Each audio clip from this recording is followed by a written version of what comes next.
یہ ویڈیو دیکھنے سے پہلے ویڈیو کو لائک کریں، دور ٹی وی چینل کو سبسکرائب کریں اور بیل آئیکن پہ کلک کریں۔ شکریہ۔ الحمدللہ نحمده ونستعینه ونستغفره ونؤمن به ونتوکل علیہ ونعوذ باللہ من شرور انفسنا ومن سیئات اعمالنا من يهده الله فلا مضل له ومن يضلل فلا هادي له ونشهد أن لا إله إلا الله وحده لا شريك له ولا نظير له ولا مثل له ولا مثال له ونشهد أن سيدنا وسندنا وشفيعنا وشفيع أمرنا وحبيبنا وحبيب ربنا ومولانا محمدا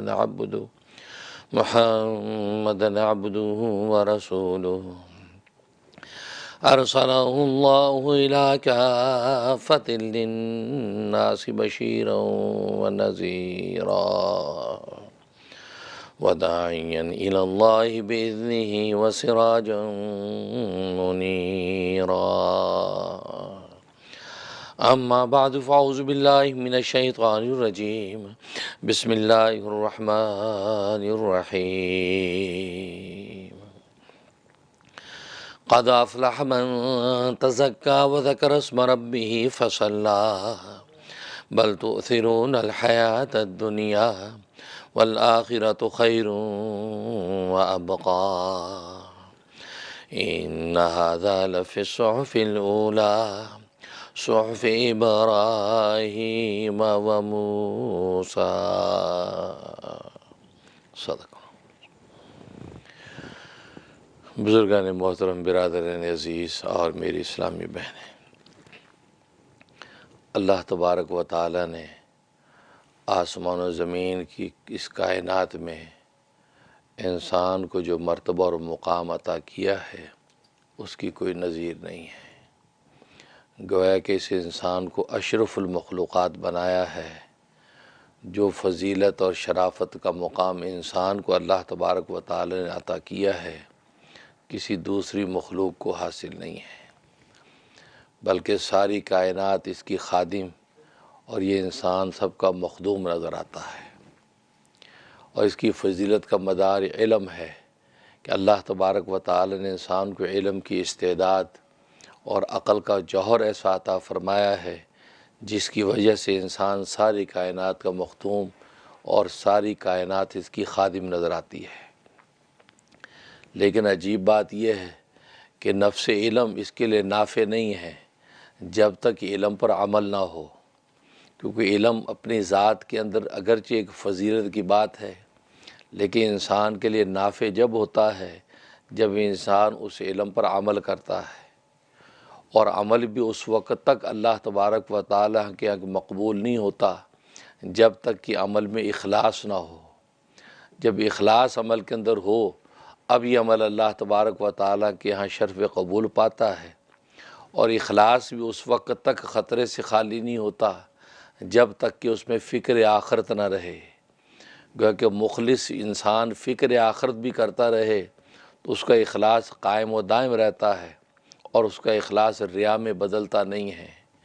تو گویا کہ یہ چار مرتبے اور سٹیپس ہیں جو اس انسان کی فضیلت کا حقیقی مدار ہیں کہ پہلے اس انسان کو اس چیز کا علم ہو، علم کے بعد اس پر عمل ہو، عمل کے اندر اخلاص ہو اور اخلاص کے اندر فکر آخرت ہو۔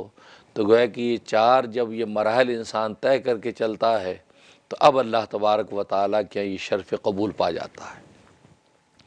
لیکن اگر علم تو ہے اس پر عمل نہیں ہے تو اس پر کوئی نفع نہیں۔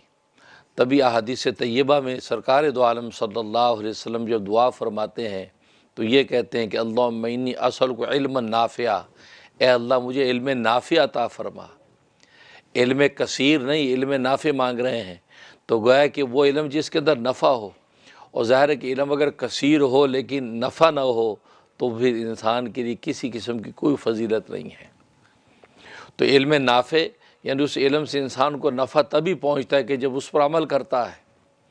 جیسے انسان کو علم ہے کہ نماز فرض ہے لیکن پڑھتا نہیں ہے، یہ علم ہے کہ روزہ فرض ہے لیکن رکھتا نہیں ہے، یہ علم ہے کہ زکوٰۃ واجب ہے لیکن ادا نہیں کرتا ہے، یہ علم ہے کہ حج فرض ہے لیکن ادا نہیں کرتا، تو گویا کہ کتنی یہ چیزیں ہیں جس کا اس کو شرعی طور پہ علم ہو، لیکن جب تک اس پر عمل نہیں کرے گا اس وقت تک اس کو نماز کا ثواب نہیں لکھا جائے گا۔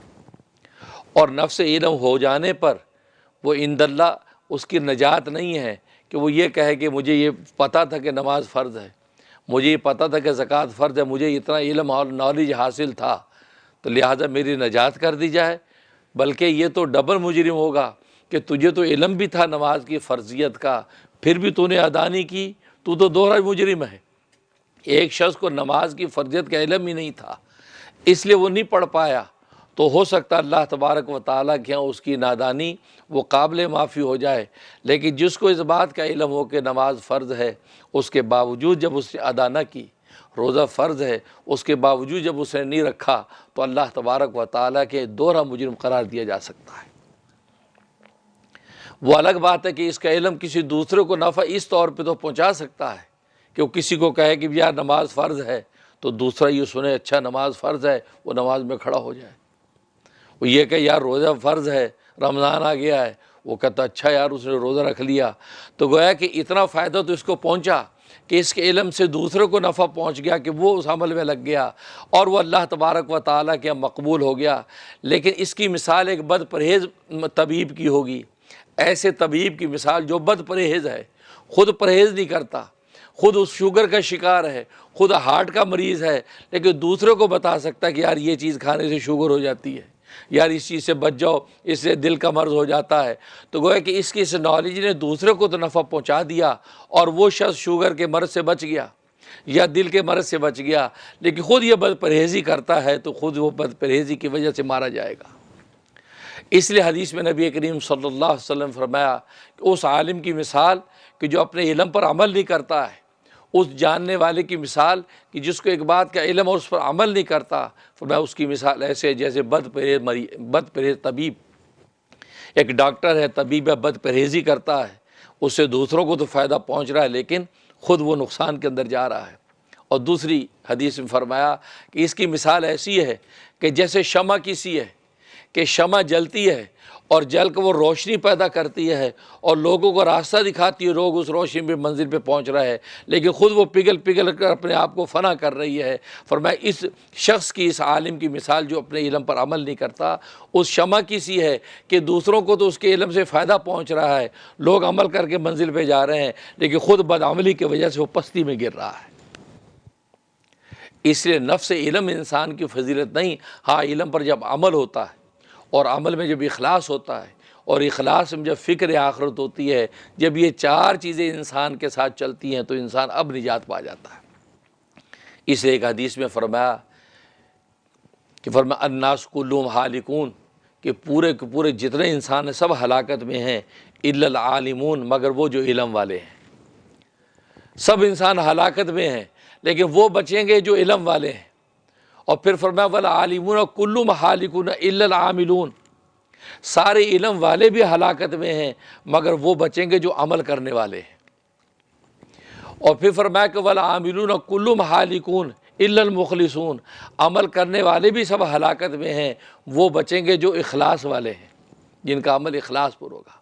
اس کے بعد فرمایا والمخلصون علی خطر عظیم، اور یہ اخلاص والے بڑے خطرے میں ہیں، یہ مرتے دم تک خطرے میں ہیں، یہ اپنے اخلاص کو سنبھال کے لے کے جائیں گے تو کامیاب ہو جائیں گے، لیکن اگر کسی وجہ سے اخلاص کو اس نے ریا میں بدل دیا اور لوگوں کو بتایا اور اپنی ریاکاری کر ڈالی تو سارا کا سارا عمل اس کا ڈھہ جائے گا اور وہ خاسر الدنیا والآخرہ، اللہ تبارک و تعالیٰ کے اس حال میں پیش ہوں گے کہ ان کے پاس کوئی عمل نہیں ہوگا۔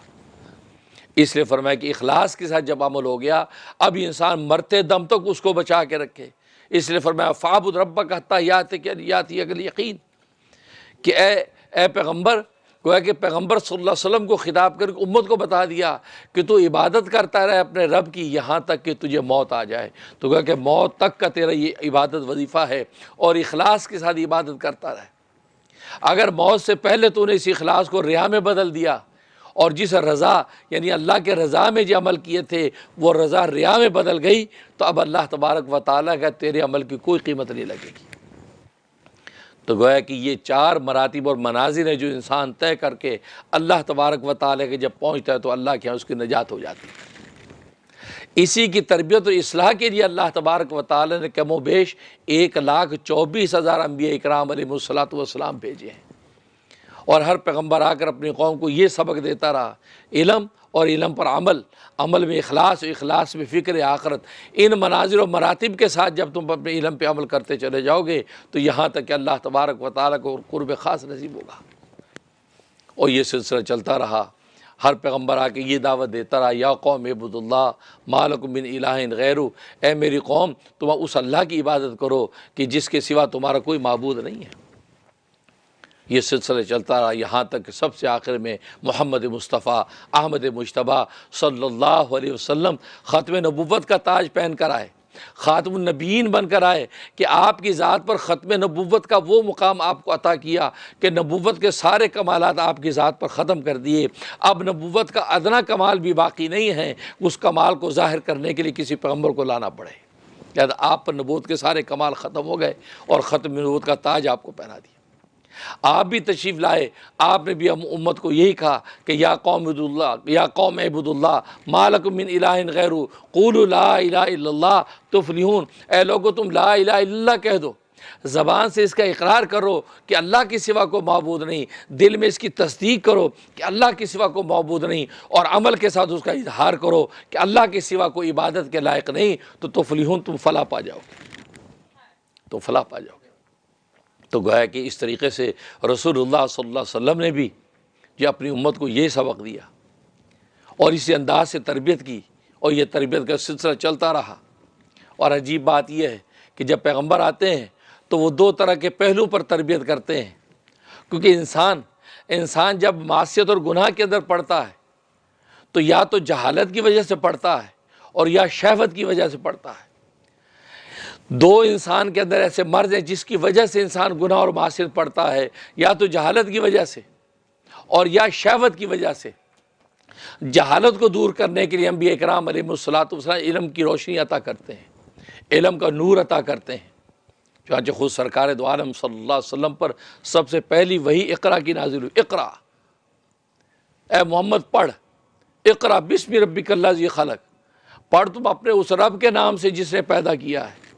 اقرا، اقرا قرات سے ہے، اور قرات کا مطلب الفاظ کی ادائیگی بھی ہے، اس کے معنی اور مطالب بھی ہیں، یعنی سمجھ کر جب کوئی چیز پڑھی جاتی ہے اس کو قرات کہتے ہیں، سمجھ کر پڑھی جاتی ہے اس کو قرات کہتے ہیں۔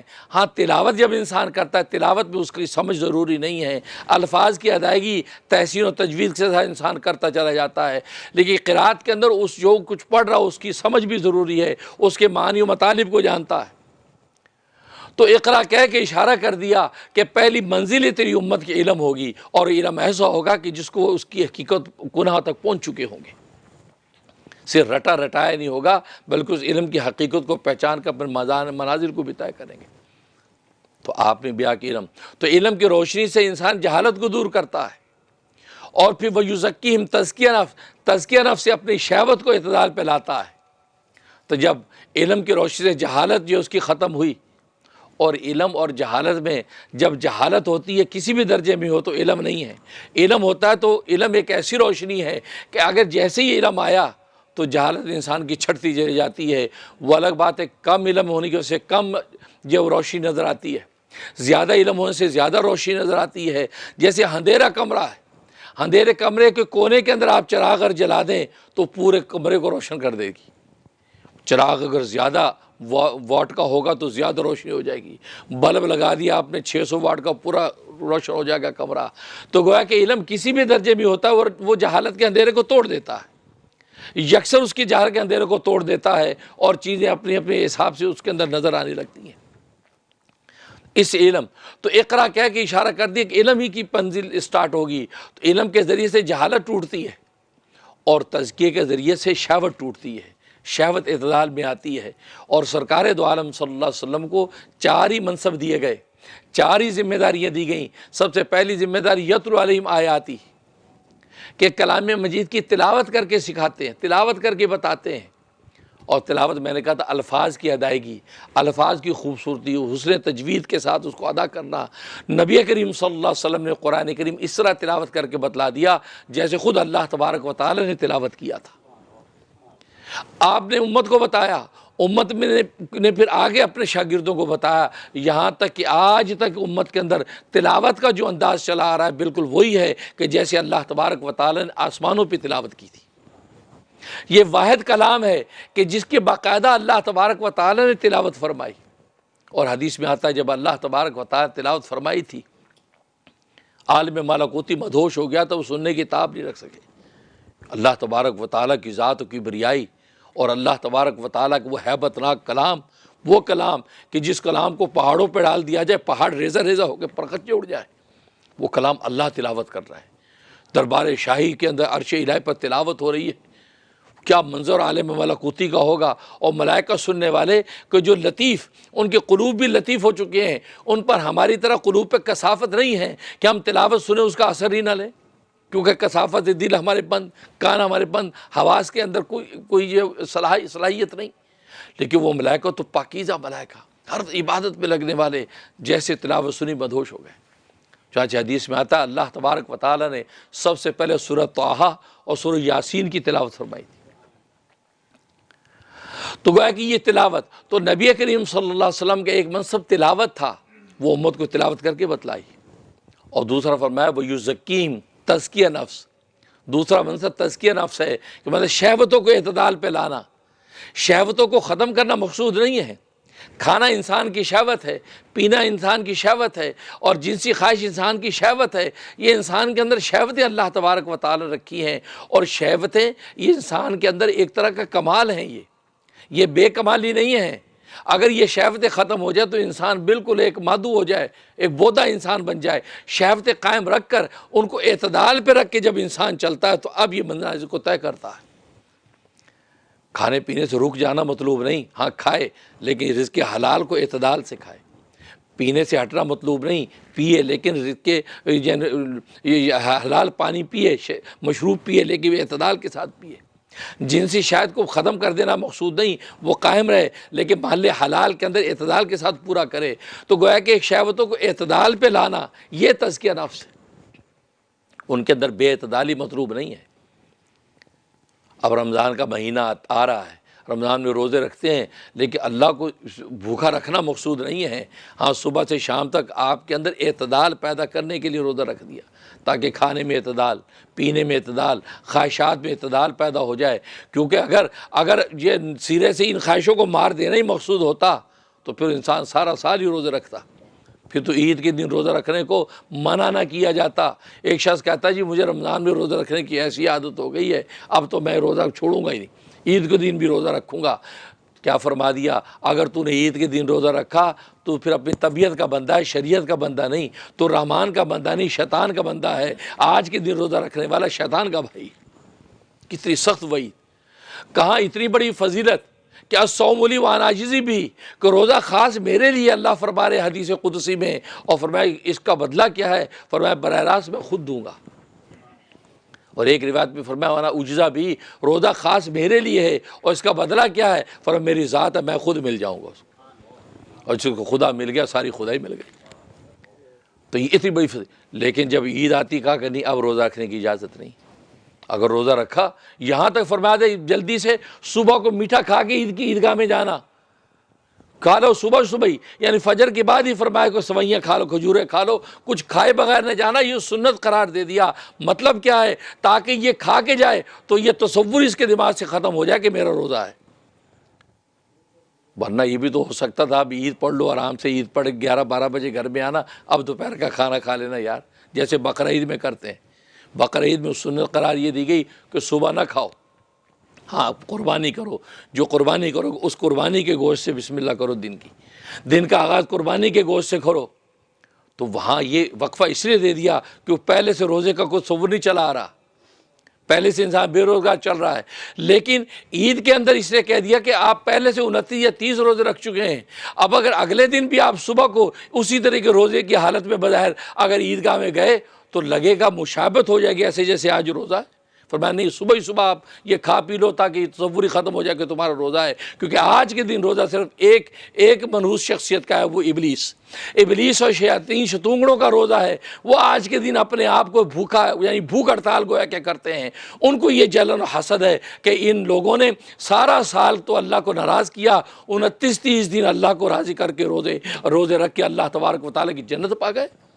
اس پر وہ ہائے وبیلہ کر کے اس دن بھوک ہڑتال کرتا ہے، جیسے انسان بھوکا بیٹھ جاتا ہے غم اور صدمے میں تو فرمایا آج اگر کسی نے روزہ رکھا یہ بھی اسی کے ساتھ کا ہوگا۔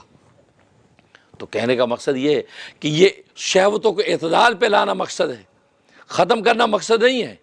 یہی وجہ ہے کہ رمضان کے بعد انہی چیزوں کی اجازت، بلکہ روزے کی مخصوص ٹائمنگ طلوع صبح صادق سے لے کے غروب شمس تک آپ کو منع کر دیا۔ غروب شمس کے بعد آپ افطاری کر رہے ہیں، آپ کھا پی رہے ہیں، اپنی خواہشات کو اعتدال کے ساتھ پورا کر رہے ہیں۔ تو دو جو مرض ہیں یہ وہ مرض ہیں جو انسان کو گناہ اور معصیت میں ڈالتے ہیں، ایک جہالت اور دوسری شہوت۔ اور انبیاء کرام علیہ الصلوۃ والسلام ان دو ہی امراض کی تشخیص کر کے ان کے اندر اعتدال پیدا کرتے ہیں، ایک جہالت کو دور کرتے ہیں، کیونکہ جہالت جو انسان کے اندر آتی ہے دو وجہ سے آتی ہے، یا تو اس وجہ سے آتی ہے کہ انسان غافل ہے، غفلت، یا اس وجہ سے ہے کہ اس کو کوئی بتانے والا نہیں ہے، اس کو کوئی ایسا استاد نہیں ملا، کوئی ایسا مربی نہیں ملا جو اس کو بتائے کہ بھائی یہ جہالت ہے۔ کیونکہ کتنی جہالتیں ایسی انسان اس کو علم سمجھ کے لے کے پھرتا ہے، وہ سمجھتا ہے بہت بڑا علم ہے میرے پاس، حالانکہ وہ اس نیری جہالت ہے۔ لیکن یہ کہتے ہیں کہ یہ اسی وقت پتہ چلے گا کسی جوہری کے پاس جائے گا، اس کو جب دکھائے گا تو جوہری کو سوٹی پہ کسے گا، بھائی یہ تو جہالت ہے۔ اب اگر کسی جوہری کے پاس گیا ہی نہیں، خود ہی جیب میں لے کے پھرتا ہے جی میرے پاس بڑی معلومات ہے۔ اور آج کتنی دنیا ہے، آج تو مولانا گوگل آپ کے پاس ہے۔ آج لوگوں نے ویسے مدرسوں کے مولانا کو پوچھنا چھوڑ دیا ہے، مولانا گوگل کو کلک کرتے ہیں، گوگل سے پوچھتے ہیں جی واٹ از سوم، واٹ از زکوٰۃ، کتنے حصے آئیں گے، سوال۔ اب گوگل جو بک دے گا وہی کر لیں گے۔ اب گوگل کے اندر ڈالا کس نے بھائی؟ کیونکہ پہلے اس میں ڈالا جاتا ہے، گوگل کوئی وہ بنا بنایا مولوی نہیں ہے، اس پہ پہلے ڈالتے ہیں۔ اب ڈالنے والا بھی تیرے جیسا کوئی ہوگا، وہ تو آزاد دنیا ہے، فریڈم کی دنیا، کوئی بھی اس کے اندر ڈال رہا ہے۔ کسی یہودی نے ڈال دی معلومات اسلام کی، کسی قادیانی نے ڈال دی، کسی مشرک نے ڈال دی، تو اسلام کے حلیہ بگاڑ کے اس کے اندر ڈال دی، آپ کو وہی جواب آ گیا۔ اب القرآن کے نام سے جو یہودیوں، یہ القرآن کے نام سے قادیانیوں کی ویب سائٹ ہے، القرآن کے نام سے یہودیوں کی ویب سائٹس ہیں، کھولیں گے القرآن کہ یہ قرآن یہ تو کسی مسلمان کا ہوگا، نہیں، یہ آپ کے نظریات کو خراب کرنے کے لیے، جہالتیں پیدا کرنے کے لیے سب کچھ ہو رہا ہے۔ حدیث بنا کے ڈال دی نیچے، یہ بھی ڈال دیا صحیح مسلم، رواہ مسلم، پتہ چلا مسلم شریف میں دیکھ رہے ہیں حدیث ہے ہی نہیں، بھائی یہ کون سی مسلم؟ پکڑا گیا تو کہا یار میں مسلم تو ہوں، میں مسلمان تو ہوں نا، تو میں نے روایت کی ہے۔ مطلب ایسے کتنے قصے ہیں۔ لیکن ہاں اب آدمی اگر یہ مولانا گوگل سے پوچھ کے معلومات لے کے پھرتا ہے، اور کتنے ایسے لونڈے لپاڑے ہیں، کتنے لوگ ہیں، کتنے والدین کہتے ہیں ہمارے بیٹوں کو بڑا نالج ہے، مفتی صاحب آپ اس سے بات کریں، یہ کسی مدرسے میں نہیں گیا، کسی مسجد میں نہیں جاتا وہ، لیکن بس کمپیوٹر پہ بیٹھتا ہے، کیا نالج، اسلام کی کوئی بات پوچھ لیں جی بڑا عالم ہے۔ گویا کہ ہم پاگل ہیں، 10 سال مدرسوں میں رگڑے کھاتے رہے ہیں، صفوں کے اوپر جو ہے وہ لمبی دالیں پی پی کے ہیں، استادوں کو ڈنڈے کھا کھا کے ہم پاگل ہیں، یہ جو بیٹھا کمپیوٹر سے عالم ہو گیا، کمپیوٹر سے عالم ہو گیا۔ یہ پھر عالم ایسے ہوتے ہیں جیسے کہ بادشاہ نے اعلان کیا کہ یار کوئی ایسا استاد چاہیے اتالیق کہ جو ایک رات میں میرے بیٹے کو عالم بنا دے، ایک رات میں۔ اب پورے ملک میں اعلان، سب کہ یار ایک رات میں عالم کہاں بنے گا بھائی، ہم نے تو کتنی راتیں قربان کی ہیں، کتنے استادوں سے ڈانٹیں کھائی ہیں، صفوں میں بیٹھ کے جو چوتر رگڑے ہیں، بھائی یہ ایک رات میں کیسے بنے گا؟ بادشاہ کہ ایک رات میں بناؤ بھائی، اور نہیں بنا سکے تو پھر سزا کے لیے تیار ہو جاؤ۔ اب تو اور خوف طاری ہو گئے، بادشاہ لوگ تو بادشاہ ہوتے ہیں نا، بات سیدھی الٹی ہو پر ڈنڈا انہی کا ہے۔ اب لوگوں نے بڑی کھل بلی مچ گئی آپس کا، یہ 3 دن دیتا ہوں، جلدی سے ایک استاد پیدا کرو جو ایک رات میں عالم بنائے۔ تو کسی پڑوس کے ملک کے اندر ایک عالم نے بات سنی تو وہ آیا، تو سب نے کہا بھائی کیا، یا میں بنا دوں گا ایک رات میں۔ وہ اچھا یار، شکر ہے یار، تو بنا بھائی اس کو، کیونکہ ہم تو یہ نا کہ ہماری بھی پڑھائی شروع ہو جائے۔ آ گیا جی بادشاہ صاحب ایک رات میں عالم بنا دیں گے، لائیے کون ہے، یہ میرا شہزادہ ہے، کیونکہ زیادہ ٹائم نہیں ہمارے پاس، ایک رات میں عالم بنائیے، اس کے بعد اس نے حکومت سنبھالنی ہے۔ اب اس نے کہا جی ٹھیک ہے، کمرے میں لے گیا۔ اب اس کو استاد پڑھا رہا ہے۔ استاد نے کیا سبق پڑھایا؟ فرمایا کہ دیکھو میں تمہیں عالم بناؤں گا ایک رات میں، اور کل دن میں لوگ بظاہر بادشاہ سارے علماء کو بٹھا کے امتحان بھی تو لے گا، ٹیسٹ تیرا ہوگا، پوچھیں گے بتائیے یہ جائز ہے کہ ناجائز ہے، اس کے بارے میں کیا حکم ہے، تو یہ پوچھیں گے نا۔ تم ہر سوال کے جواب میں یہ کہنا کہ اصل میں اس بارے میں فقہا کے دو قول ہیں، علماء کے دو قول ہیں، بعض فرماتے ہیں جائز ہے، بعض فرماتے ہیں ناجائز ہے۔ ہر سوال میں یہی کہنا تھا۔ ظاہر اختلاف علماء کو تو چلتے ہی ہیں، امام ابو حنیفہ ایک چیز کو جائز کہہ رہے ہیں، امام شافعی منع کر رہے ہیں، امام مالک منع کر رہے ہیں، امام احمد بن حنبل جائز کہہ رہے ہیں، تو یہ تو اختلاف علم کی مشگافیاں ہیں۔ اب جناب صبح اس نے خوشخبری سنا دی، بات سلامت آپ کا بچہ تیار ہے، بنا دیا عالم، ایک رات میں عالم۔ وہ تو پورے ملک کے اندر ڈنکے بج گئے، دربار شاہی سج گیا۔ اب اس کو بٹھا دیا کرسی پہ، اب علماء بھی بیٹھ گئے، سارے فقہا بیٹھ گئے۔ بادشاہ نے کہا جی اس کا ٹیسٹ لینا، ہاں جی وہ جیسے چاہے ٹیسٹ لے لیں۔ اور آپ کو پتہ ہے عند الامتحان الانسان عند الامتحان یکرم و یوہان، جب امتحان ہوتا تب پتہ چلا معزز ہوگا کہ ذلیل ہوگا۔ اب امتحان، ہاں جی ایک عالم سے، ہاں جی آپ سوال کریں۔ انہوں نے ایک سوال کیا، شہزادہ صاحب آپ ماشاءاللہ مبارک ہو، آپ ایک رات میں عالم بن گئے، لہٰذا یہ جو مسئلہ ہے اس مسئلے کے اندر آپ بتائیے کیا حکم ہے۔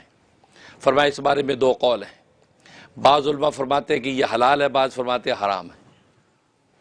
اچھا بادشاہ اتنا امپریس کہ یار اس کو تو اقوال بھی یاد ہیں اور فقہ کے سارے قول بھی یاد ہیں، بعض حلال بعض۔ دوسرا، ہاں جی بتائیے، کہا جی اس کے بارے میں دو قول ہیں، بعض کہتے ہیں ناجائز ہے، بعض کہتے ہیں جائز ہے۔ اب علماء بھی بڑے حیران کہ بھائی یہ تو واقعی ایک رات میں بڑا زبردست عالم بنا دیا، اس کو اقوال بھی یاد ہیں، ورنہ بندے کو اپنی فقہ کے قول یاد ہوتے، اس کو سارے فقہ کے اقوال یاد ہیں، ڈبل بات۔ اور ظاہر ہے کہ کتابوں میں اسی طرح چل رہا ہے۔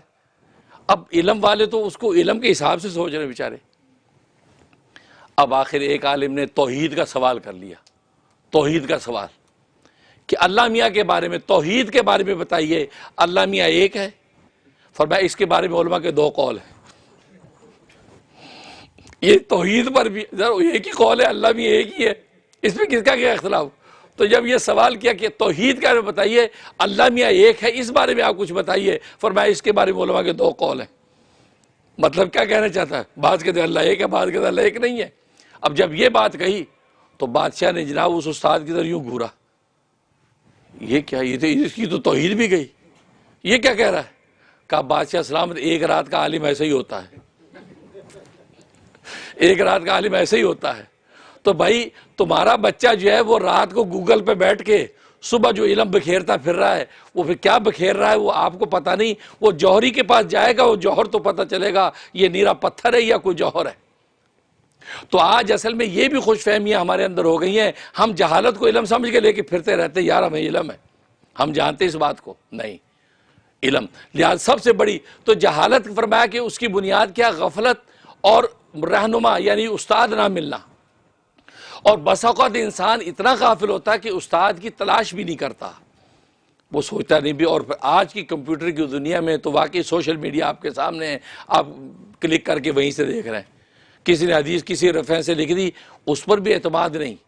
جب حدیث آئے نیچے ریفرنس بھی لکھا ہو، آپ اس کو پہلے یا تو کسی فزیکل عالم سے پوچھیں، اور یا پھر خود کی کتاب کے اندر ڈھونڈیں کہ ہاں یہ صحیح بخاری میں یہ ہے بھی کہ نہیں۔ کیونکہ اس لیے اسلام پر سب سے زیادہ نظریاتی حملے آج ہو رہے ہیں، تہذیبوں کا تصادم ہے، ایٹم بم کی جگہ نہیں ہے، تہذیبوں کا تصادم ہے۔ لہذا اسلام کے بارے میں آج سوشل میڈیا میں اور الیکٹرانک دنیا کے اندر کیا کچھ ہو رہا ہے آپ کو خبر نہیں ہے۔ قرآن کریم بدل بدل کر چھاپے جا رہے ہیں، آپ کھولتے ہیں قرآن کی تلاوت شروع کر دیتے ہیں، پتہ چلے یہ قرآن تو فلاں کا پرنٹ کیا ہوا یہاں ڈالا ہوا ہے۔ امیزان کے اندر قرآن فلاں کا قادیانی کا ڈال دیا، آپ کو قرآن لے کے تلاوت کر رہے ہیں۔ اس لیے سب تو کہنے کا مقصد ہے ان میں احتیاط بھی کرو۔ تو میں بتا ہی رہا ہوں کہ جہالت تو پہلی وجہ جو ہے گناہ کے اندر پڑنے کی جہالت ہوتی ہے۔ انسان جس گناہ کے اندر پڑ رہا ہے یا تو غفلت کی وجہ سے اور یا اس کو پتہ ہی نہیں کہ یہ گناہ ہے، وہ کہتے ہیں یہ تو نارمل چیز ہے، سارے کر رہے ہیں بھائی، مجھے تو نہیں پتا تھا یہ گناہ۔ کتنے لوگ آتے ہیں جی مفتی صاحب ہمیں تو پتہ نہیں تھا یہ گناہ کی بات ہے، میں تو یہ بات بیوی کو کہہ دی، مجھے نہیں پتہ اس سے طلاق ہو جاتی ہے، میں تو ایسے کہہ دیا اس کو، مجھے نہیں پتا تھا ایسے نکاح ہو جاتا ہے، ہم نے ہنسی ہنسی میں حجاب قبول کر لیا۔ یہ جہالت۔ اس لیے جس میدان کو اختیار کرنے کی ضرورت ہو سب سے پہلے اس کا علم حاصل کرو۔ نکاح کرنا ہے تو بجتی زیور بیٹھ کے نکاح کے سارے مسئلے پڑھ لو، کسی عالم سے وہ مسائل پڑھ لو۔ طلاق کی صورتحال پیش آ گئی تو طلاق کا پورا باب مطالعہ کر لو بجتی زیور کا۔ واضح حکیم الامت مولانا اشرف علی تھانوی رحمہ اللہ تعالیٰ نے ایک ایک چیز واضح کر کے لکھ دی ہے، تو آپ کو ایک کنسیپٹ سمجھ میں آ جائے گا کیا چیز جائز کیا ناجائز۔ جہالت تو فرمایا کہ جہالت کی وجہ سے انسان گناہ میں پڑتا ہے، اور دوسری چیز فرمایا شہوت کی وجہ سے انسان گناہ میں پڑتا ہے۔ کھانے کی شہوت ہے، پینے کی شہوت ہے، جنسی خواہشیں، یہ جو شہوتیں ہیں یہ انسان کو گناہ کے اندر مبتلا کرتی ہیں۔ نہ حلال کی پرواہ کرتا کھا جاتا ہے، نہ حرام کی پرواہ کرتا پی جاتا ہے، نہ جو حلال حرام محال کو دیکھتا ہے جہاں چاہے اپنی جنسی خواہش کو پوری کرتا ہے۔ کب خواہش پوری ہوگی بھائی؟ نہیں، اس میں حدود و قیود۔ تو شہوت جب وہ عدم اعتدال پیدا ہو جاتا تو انسان شہوتوں کا غلط استعمال کر کے گناہ میں پڑتا ہے۔ انبیاء کرام علیہ الصلوۃ والسلام جب آتے ہیں تو ان دونوں چیزوں کے اندر اصل میں اعتدال پیدا کرتے ہیں۔ سب سے پہلے علم کی روشنی مہیا کرتے ہیں۔ جب علم کی روشنی مل جاتی ہے، اب ان کی جہالت ختم ہو گئی، اب روشنی کے اندر ان کو راستہ نظر آنے لگتا ہے، اب ان کو پتہ ہے کہ ہمیں اس راستے پر چلنا ہے۔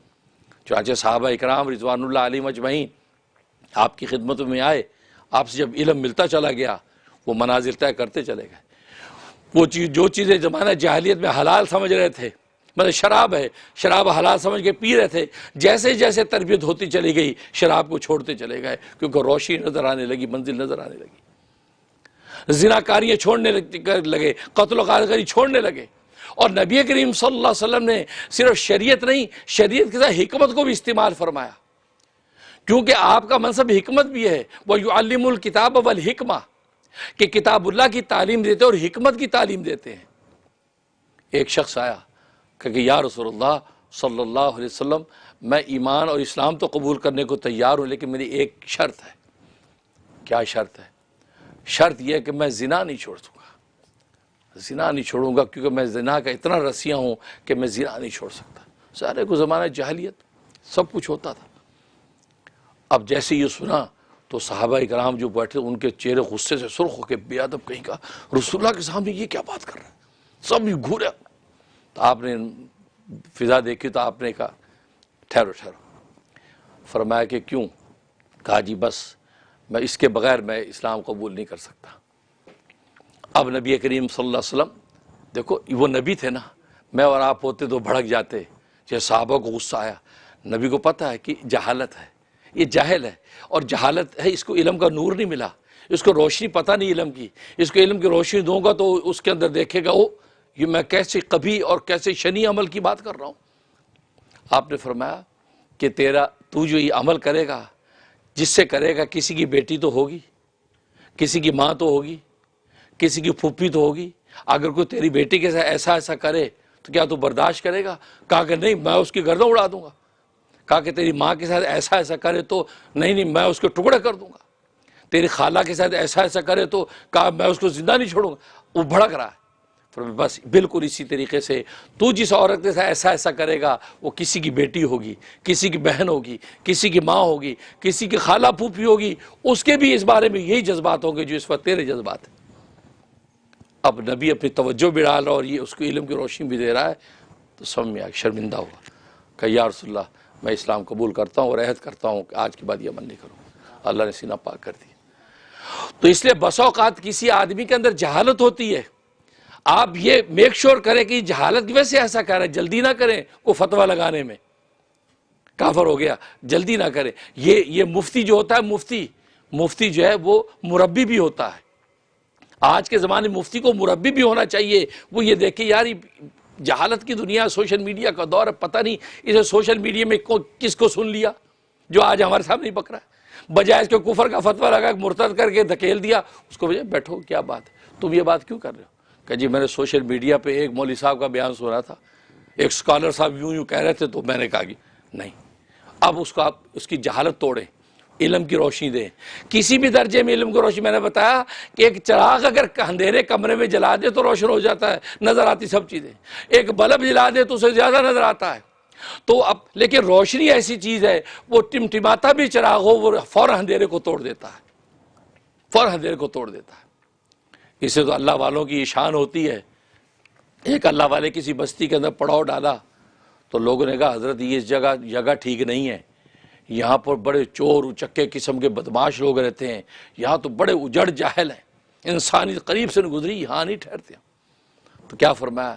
فرمایا کہ مومن چراغ ہوتا ہے، مومن چراغ ہوتا ہے، جہاں جہالت کا اندھیرا دیکھتا وہاں گھس جاتا ہے، جہاں جہالت کا اندھیرا دیکھتا وہاں گھس جاتا ہے۔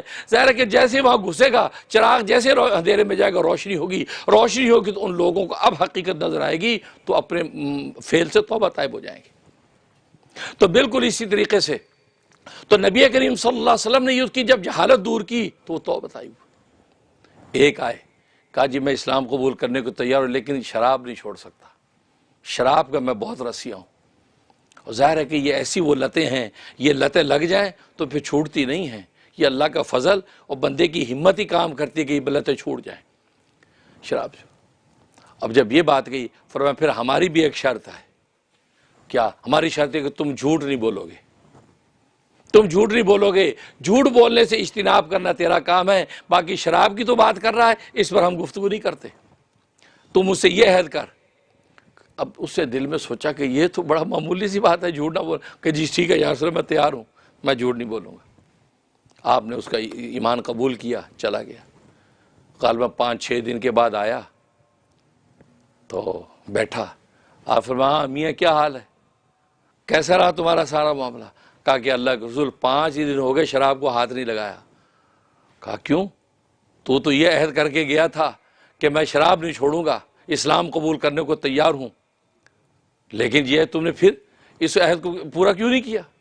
کہا کہ اللہ کے رسول آپ نے مجھ سے یہ عہد لے لیا تھا کہ جھوٹ نہیں بولوں گا، تو میں نے یہ سوچا کہ 5 دن کے بعد آپ کے پاس جب جاؤں گا اور آپ مجھ سے ہی پوچھیں کہ تو نے شراب پی، تو میں تو ایمان لانے کے بعد آپ کے مقام مرتبے کو پہچان گیا کہ آپ کا مقام مرتبہ کہ آپ تو اللہ کے رسول ہیں، اور میں آپ کے سامنے کہوں گا کہ میں نے شراب پی، تو مجھے حیا اور شرم آئی کہ میں نے کہا کہ نہیں میں رسول اللہ کے سامنے اس گناہ کی بات کروں گا، اس لیے میری اس ہمت نہیں ہوئی، میری حیا نے مجھے روک دیا اور میں بغیر شراب پی آپ کے پاس آ گیا۔ یہ دیکھو نبی کی شان، یہ جہالت کو دور کرتے ہیں، جہالت دور ہوتی ہے تو علم کی روشنی کے اندر حقیقت کھل جاتی ہے اور وہ اس حقیقت کے نتیجے میں گناہ اور معصیت سے بچ جاتے ہیں۔ اس لیے فرمایا کہ جہالت یہ وہ بنیاد ہوتی ہے کہ جس کی وجہ سے انسان گناہ اور معصیت میں پڑتا ہے، سب سے پہلے اپنی جہالت کو دور کرو۔ اور اس لیے تو حضرت حکیم الامت مجدد ملت مولانا اشرف علی تھانوی رحمہ اللہ تعالی نے کتاب لکھ دی بہشتی زیور۔ بہشتی زیور کتاب جو پہلے زمانے میں تو نکاح جب ہوتا تھا بیٹی کا تو بیٹی کو جہیز میں دیتے تھے، وہ آپ نے تو عورتوں کے لیے لکھی تھی، کیونکہ مرد لوگ تو مولویوں کے پاس جا کے واعظ میں سن لیتے ہیں، کہیں درس میں سن لیا، کہ ادھر ادھر سن لیا، عورتیں تو گھروں میں رہتی تھی بیچاری، تو حضرت نے عورتوں کو خطاب کر کے کتاب لکھی، لیکن وہ ہم سب کے لیے بھائی، ہم سب کے لیے۔ وہاں صیغہ آپ نے عورتوں کا استعمال کیا کہ عورتیں گھروں میں جہالت کا شکار ہو رہی ہیں، کہ وہ تو پہلے زمانے میں تو حالات یہ تھے کہ جاتی نہیں تھی، لیکن وہ بہشتی علم کا خزانہ ہے، اتنا بڑا علم کا خزانہ، آپ اس کو مطالعہ کر کے دیکھیں آپ کو پتہ چلے۔ وہ حضرت ایسی کتاب لکھ دی ہے اور زندگی کے تمام شرعی مسائل ایسے جمع کر دیے ہیں، ایک شخص اگر توجہ کے ساتھ روز ایک صفحہ مطالعہ کرتا رہے 4-5 سال کے اندر اس جیسا مولوی کوئی نہیں ہوگا، بہت اچھا والا مولوی بن جائے گا۔ چنانچہ حضرت شیخ الحدیث مولانا محمد زکریا کاندلوی رحمۃ اللہ علیہ فضائل اعمال کے مصنف، تبلیغ جماعت کے بڑے بزرگوں میں سے میرے دادا پیر ہیں، وہ فرماتے ہیں کہ ہمارے ہاں سب سے پہلے جو ہے مشکات سے بھی پہلے بہشتی زیور پڑھایا جاتا ہے، کوئی مولوی ایسا نہیں کہ جو بہشتی زیور نہ پڑھے، پہلے بہشتی زیور پڑھایا جاتا، عورتوں کو بھی مردوں کو بھی سب، کیونکہ بہشتی زیور میں خزانہ ہی ایسا ہے، اور پھر شب و روز زندگی گزارنے کے طریقے، اٹھنے بیٹھنے کے سلیقے، بات کرنے کے سلیقے، لوگوں کی پہچان کیسے کریں، کون دوست کا چہرہ کون دشمن کا چہرہ، اس تک کی اللہ نے حضرت اس کے اندر گائیڈ لائن دی ہیں۔ دوست کون دشمن کون، میاں بیوی کے آپس میں محبت رشتہ برخاست کیا ہوگی، زندگی کے ایک ایک چیز، نماز روزے کے مسائل تو اپنی جگہ ہے۔ اس لیے بہشتی زیور گھروں کے اندر رکھو۔ آج تو پی ڈی ایف بھی ملتا ہے، بہشتی زیور کا روز مطالعہ کرو، گھر میں اس کی تعلیم کراؤ، گھر میں پڑھو، آپ کی جہالت دور ہوگی۔ جہالت جب دور ہوگی تو آپ کہیں گے ہے کمال ہے، جس گناہ سے بچنا مشکل ہو رہا تو اسے بچنا کتنا آسان ہو گیا، کیونکہ جہالت گناہ میں ڈالتی۔ اور دوسری چیز شہوت، انسان کی شہوتیں جب حد اعتدال میں نہیں رہتی ہیں تو شہوتیں جب ٹوٹتی ہیں، اب انسان جو اس حقیقت کو پہچانتا ہے، اب اس حقیقت کو پہچان کے آگے بڑھتا ہے۔ رسول اللہ صلی اللہ علیہ وسلم کے پاس ایک صحابی، ابو دجانہ صحابی، فجر کی نماز پڑھتے فوراً گھر چلے جاتے تھے۔ تو کسی نے شکایت کر دی، یا رسول اللہ صلی اللہ علیہ وسلم، یہ جو صحابی ہے نا ابو دجانہ، یہ فجر کی نماز سے فارغ ہوتے فوراً چلے جاتے ہیں، آپ کی تعلیم آپ کی بات چیت سنتے نہیں ہیں، نکل جاتے ہیں۔ ظاہر اس دور میں تو منافقین کا بھی تو خطرہ ہوتا تھا کہ منافقین میں سے کوئی تو نہیں ہے، تو یہ شکایت آپ کو پہنچی۔ میں کہا اچھا، آپ نے بولا ابو دجانہ ادھر آؤ، میں نے سنا کہ تم فجر کی نماز پڑھتے ہی فوراً نکل جاتے ہو، کیوں؟ کہنے کہ اللہ کے رسول مجھے ایک مجبوری لے جاتی ہے۔ کیا مجبوری؟ مجبوری یہ لے جاتی ہے کہ میرا جو پڑوسی ہے، میرے پڑوسی کے پھلوں کا درخت ہے، اس کے پھلوں کے درختوں کی شاخیں جو وہ میرے گھر کی طرف لٹکتی ہیں، دیوار کی طرف لٹکتی ہیں، نتیجہ کہ ہلکی سی ہوا چلتی تو پھل ٹوٹ کے میرے گھر میں گر جاتے ہیں احاطے میں۔ اچھا میرے جو بچے ہیں، وہ بچے جو صبح کو اٹھ جائیں، جب اٹھ جاتے ہیں تو وہ پھل گرے ہوئے پڑے ہوں گے تو وہ اٹھا کے کھا لیں گے، تو جبکہ دوسرے غیر کا مال ہے اس پہ تصرف کریں گے۔ اس لیے میں جو یہ کرتا ہوں کہ جلدی سے جاتا ہوں، ان کے اٹھنے سے پہلے وہ سارے پھل اٹھا کے مالک کے گھر میں پھینک دیتا ہوں۔ رسول اللہ صلی اللہ علیہ وسلم خوش ہوئے، فرمایا کہ ابو دجانہ تم بالکل ٹھیک کرتے ہو، باقی غیر کا مال غیر کی اجازت کے بغیر لینا جائز نہیں ہے۔ اب یہ صحابی کا جو عمل ہے، جو نبی کے پاس سے اٹھ کے جا رہے ہیں، نبی کے پاس بیٹھنا بڑی سعادت ہے، لیکن وہ سوچ رہے وہ اتنی بڑی معصیت ہو گئی، اگر انہوں نے کھا لیا، یہ کھایا ہوا تو اب حق العبد بن گیا، حق العبد بن گیا۔ بندہ جب تک معاف نہیں کرے گا اس وقت تک تو معافی نہیں ہوگی، معافی نہیں ہوگی۔ نتیجہ کیا ہے؟ انہوں نے فوراً جا کے اس کو پھینک دیتے ہیں تاکہ وہ بچہ کھا لے اور کل کو ہماری آخرت میں پوچھ ہو جائے۔ دیکھو یہ علم ہے۔ تو صحابہ کو جب ان چیزوں کا علم حاصل ہو گیا، ایک صحابی نوجوان تھے، وہ کیا کرتے تھے، وہ دوسروں کے باغوں میں جھک جا کے وہاں پھل کھا لیتے تھے، کسی کے امرودوں کے باغ میں چڑھ کے امرود کھا گئے، کسی کا آم کھا گئے، جو بھی۔ تو یہ شکایت ان کو کسی نے پکڑا، اور باپ نے بھی شکایت کی کہ یا رسول اللہ یہ جو ہے نا دوسروں کے پھلدار درختوں پہ پھل توڑ کے کھاتا ہے۔ اور آپ کو پتہ ہی اس زمانے میں یہ چیزیں چلتی تھیں، ہمارے بچپن کے دوروں میں بھی ہم لوگوں نے کتنے آم کھائے ہوں گے، پڑوسیوں کے باغوں میں امرود کے باغ میں گھس گئے، وہ امرود کھا لیے۔ تو اب وہ پتہ چلا تو شکایت ہوئی، آپ نے اس کو بلایا، نوجوان ہے، فرمایا کہ بیٹا بات سنو، تم وہ فلاں کے پھل کھاتے ہو، فلاں کے امرود کھا جاتے ہو، فلاں تمہیں پتہ ہے یہ تمہارے لیے کھانا حرام ہے، تمہارے لیے حلال نہیں ہے۔ تو اس نے سوچا جی یا رسول اللہ، سمجھ میں آ گیا، تو حرام کھاتے ہو تم، اس کی اجازت کے بغیر کھاتے ہو، یہ حرام۔ اب نبی علم دے رہا ہے، جہالت کو دور کر رہا ہے، اور جو بھوک کی جو شہوت ہے اس کی میں تعدیل پیدا کر رہا ہے۔ کہا کہ کھانا ہو تو مالک کی اجازت سے کھاؤ یا خرید کر کھاؤ، اس طرح کھانا جائز نہیں جس طرح تم چوری چھپے چوری کر کے کھاتے ہو۔ اب اس کو علم دے رہے ہیں، یہ دیا، اور اس کے بعد آپ نے اس کے سینے پہ ہاتھ مارا، سینے پہ ہاتھ مارا، فرمایا اللہ اس کے سینے دل کو پاک کر دے اور اس کی بھوک کو مٹا دے، یا اللہ اس کے دل کو پاک کر دے، اس کی بھوک کو مٹا دے۔ مطلب جو بھوک اس کی ہے اس میں جو افراط اتنا زیادہ ہے کہ دوسروں کا بھی کھاتا پھرتا ہے، اپنے گھر کے کھانے پہ اکتفا نہیں کرتا، اس شہوت جو کھانے کی اس پہ اعتدال نہیں ہے۔ سینے پہ ہاتھ مار کے کہا یا اللہ اس کے دل کو پاک کر دے اور اس کی بھوک کو مٹا دے۔ بھائی یہ دعا کرنی تھی، وہ نوجوان بچہ اٹھا ہے، اس کا دل پاک ہو چکا تھا، اور اس کے بعد اسے کبھی بھی کسی کے غیر کے مال پہ ہاتھ نہیں ڈالا۔ یہ چیزیں تبھی میں کہا کرتا ہوں گھروں میں بچوں کو ایسی دعائیں دیتے رہا کرو، ایسی دعائیں دیتے رہا کرو۔ اس کا سینہ نہیں کھورا، سینے پہ ہاتھ مارو، یا اللہ اس کے دل کو اپنے علم کے لیے کھول دے، اس کی کھول دے. کمزوری محسوس کر کے سر پہ درد ہے جی، سر پہ ہاتھ رکھو، یا اللہ اس کے سر کا درد دور کر دے. کیونکہ ہم جو وظیفے پڑھ رہے ہیں، ذکر اذکار بھی تو دعا ہی اصل میں. یا رزاق کو، یا رزاق کو، یا رزاق کو حقیقت میں دعا ہے. ہم رزاق سے کہہ رہے ہیں رزق دے دے. یہ کہ یا علیمو، یا علیمو، یہ ذکر اصل میں دعا ہے، یا اللہ مجھے علم دے دے. تو آپ یہ زبان سے اپنے بچوں کو دعائیں دیتے پھرو. معصوم بچیاں پھر رہیں، سامنے آئی سر پہ ہاتھ پھیرا، پیار کیا، یا اللہ اس کے نصیب اچھے کرنا، یا اللہ اس کو کوئی دکھ نہ ہے، یا اللہ اس کو خوشیاں والی زندگی. کیا باپ کا کیا جاتا ہے. اور ادھر نبی نے ضمانت دی ہے، باپ جب اولاد کے لیے دعا کرتا تو عرش ہل جاتا، واپس نہیں ہوتی، دعا قبول ہو جاتی. اور آج ہم باپوں کو فرصت ہی نہیں دعائیں دینے کی، نہیں دعائیں دیتے پھر تو. باقی بعض دفعہ بچے ایسی اٹکیلیاں کرتے، باپ کو غصہ بھی آتا ہے، غصہ اپنی جگہ پر ہے، لیکن دعائیں دینا نہ روکو. پتہ نہیں دعا کس وقت اس کو لگی، اس کے نصیب روشن ہو جائیں گے.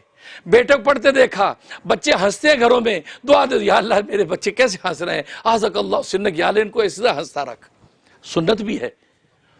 تو نبی نے بھائی اتنا کہا کہ یا اللہ اس کے دل کو پاک کر دے اور اس کی بھوک کو مٹا دے. اللہ تبارک و تعالی نے اس بچے کا تزکیہ اور علم عطا فرما دی. اللہ سے دعا ہے کہ اللہ تبارک و تعالی عمل کرنے کی توفیق عطا فرمائے. وآخر دعوانا الحمدللہ رب العالمین. آج کا خطبہ سپانسر کیا ہے، یہ ایریزونا سے ہمارے مرید ہیں، ہمارے دوست ہیں ریحان مبین صاحب.